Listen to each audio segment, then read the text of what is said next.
Media ఈరోజు మహేందర్ సెల్వ గారు ఉన్నారు మనతో పాటు మాట్లాడి తెలుసుకుందాం. తిరంగా ర్యాలీ అనేది నరేంద్ర మోడీ గారు హర్ ఘర్ తిరంగా ర్యాలీ ఇచ్చారు.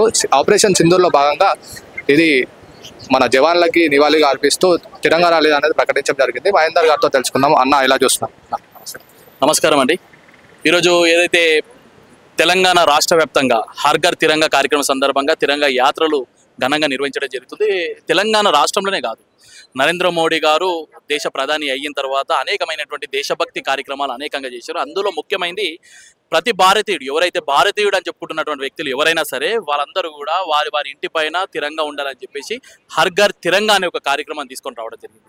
ఏదైతే నేను లాల్ చౌకే ఆ రోజు ఉన్నటువంటి ఏదైతే ప్రతిపక్షంలో భారతీయ జనతా పార్టీ ఉన్నప్పుడు, అప్పుడు కాంగ్రెస్ ఉన్నప్పుడు చేసినప్పుడు, అధికారంలో కాంగ్రెస్ ఉన్నది, తర్వాత ఏదైతే మన ప్రాంతమైనటువంటి మన దేశంలో భాగమైనటువంటి జమ్మూ కాశ్మీర్లో లాల్ చౌక్లో నేను తిరంగా యాత్ర సందర్భంగా తిరంగా జెండాను ఎగరేస్తున్నప్పుడు అడ్డుకునే ప్రయత్నం చేసినటువంటి సందర్భంలో ఈ లాల్ చౌక్ లో మేము తిరంగా యాత్ర సందర్భంగా తిరంగా జెండాను ఎగరేస్తాం. అదే విధంగా భారతదేశ వ్యాప్తంగా కోట్లాది మంది ఎవరైతే భారతీయులు ఉన్నారో వాళ్ళందరూ కూడా వారి ఇంటిపైన తిరంగా జెండా ఎగరేసే సందర్భం రాబోయే రోజులలో వస్తుంది, మా ప్రభుత్వం వచ్చిన తర్వాత వస్తుంది అని చెప్పేసి ఆ రోజు శపథం చేసినారు. ఆ శపథం సందర్భంగానే ఈ రోజు దేశవ్యాప్తంగా అందరూ కూడా ఈరోజు చూసినాం మనం తెలంగాణ రాష్ట్రంలో హైదరాబాద్ లో ఘనంగా వేలాది మంది విద్యార్థులు, యువకులు అందరూ కూడా కులాలు, మతాలు, ప్రాంతాలు అనే భేదం లేకుండా అందరూ కూడా వచ్చి ఈ జెండా పండుగని ఘనంగా నిర్వహించుకోవడం జరిగింది. ఈ యొక్క ర్యాలీని కూడా ఘనంగా నిర్వహించడం జరిగింది.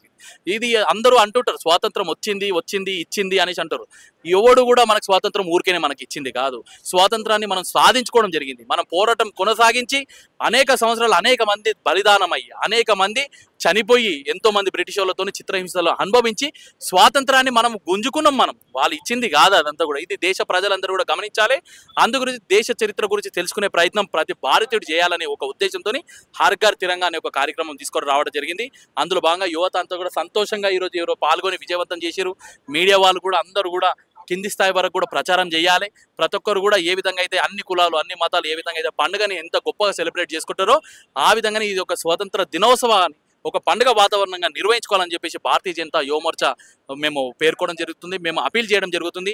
ఆ సందర్భంగా వచ్చినటువంటి వ్యక్తులకు అందరూ కూడా ప్రత్యేకమైనటువంటి ధన్యవాదాలు చెప్తూ ముగిస్తున్నాను. జై హింద్. అంటే ఇది వచ్చేసి ఆపరేషన్ సింధూర్ జవాన్లకి ఇది నివాళీలు అర్పించడానికి ఆపరేషన్ మన తిరంగా ర్యాలీ అనేది చేయడం జరిగింది. 100% ఇలాంటి తిరంగా ర్యాలీలు అన్ని కూడా ఎందు గురించి ఉపయోగపడతాయి అంటే మనలో ఉన్నటువంటి యూనిటీగా ఉండాలని ఒక సూచన ఇస్తుంది. ఇదంతా కూడా ఏదైతే మనము పహల్గామ్ లో ఉన్నటువంటి వ్యక్తులు ఎవరైతే సామాన్యంగా ఉన్నటువంటి వ్యక్తులని ఆ రోజు ఉగ్రవాదులు అనే ఒక పేరుతో వచ్చి చంపినటువంటి వ్యక్తులకి వ్యతిరేకంగా భారత ప్రభుత్వం ఒక ఆపరేషన్ నిర్వహించి అందరినీ మట్టు కల్పించింది మొత్తం కూడా.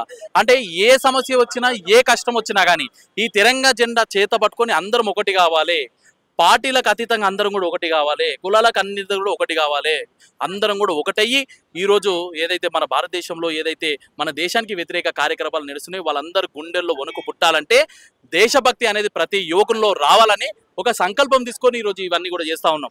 వ్యక్తులు కూడా ఈరోజు వస్తూ ఉంటే నినాదాలు చేస్తూ ఉన్నారు. మొత్తం కూడా టెర్రరిస్టులకు వ్యతిరేకంగా, పాకిస్తాన్కి వ్యతిరేకంగా, భారతదేశానికి మద్దతుగా, భారత ప్రధానికి మద్దతుగా అనేక మంది ఈరోజు యువత అంతా కూడా ఉత్సాహంగా పాల్గొంటూ ఉంటే మాకే విచిత్రం అనిపిస్తూ ఉంది. అంటే దేశభక్తి అనేది విద్యార్థులలో, యువకులలో అత్యుత్సాహంగా ఎంత అగ్రెసివ్గా ముందుకు పోతుందని చెప్పేసి ఈరోజు మనం అందరం కూడా నినాదాలు చూసామన్నా.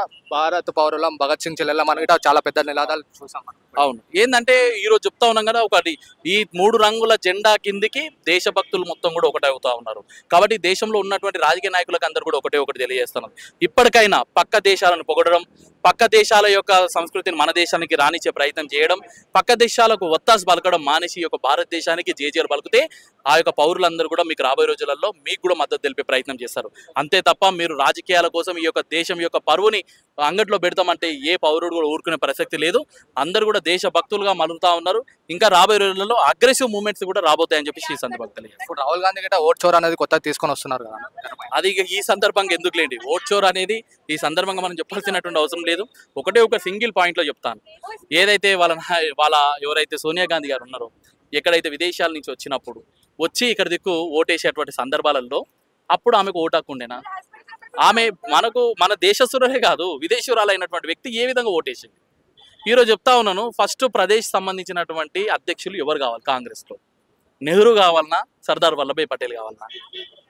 ఎక్కువ ఓట్లు వచ్చినటువంటి వ్యక్తిని పక్కన పెట్టి తక్కువ ఓట్లు వచ్చినటువంటి వ్యక్తిని మీ పార్టీకి అధినాయకుని చేసుకున్నప్పుడే మీ యొక్క ఎవరు చోరు చేసిరు అక్కడ అక్కడ పార్టీ ఎవరు చోరు చేసింది. ఇక్కడనే ఎంఐఎం పార్టీ లక్షల ఓట్లని దొంగ ఓట్లను చేసి వారు ఎంఐఎం పార్టీ ఓట్లు దండుకొని దొంగ ఓట్లతోని అధికారంలోకి వస్తారని చెప్పేసి మేమే అనేక సందర్భాల్లో విత్ ప్రూఫ్తో ఇచ్చినాం. ఎక్కడనే రోహింగ్యా నుంచి వచ్చి బతుకుతున్నటువంటి వ్యక్తులు ఇక్కడ వచ్చి ఓటు హక్కును కల్పించుకొని ఆధార్ కార్డు పెట్టుకున్నారు. మరి మేము అడ్డుకుంటున్నాం. రండి మరి బయటికి రండి. రోహింగ్యా నుంచి వచ్చినటువంటి వ్యక్తులందరూ కూడా దొంగ ఓట్లు చేయించుకుంటున్నారు.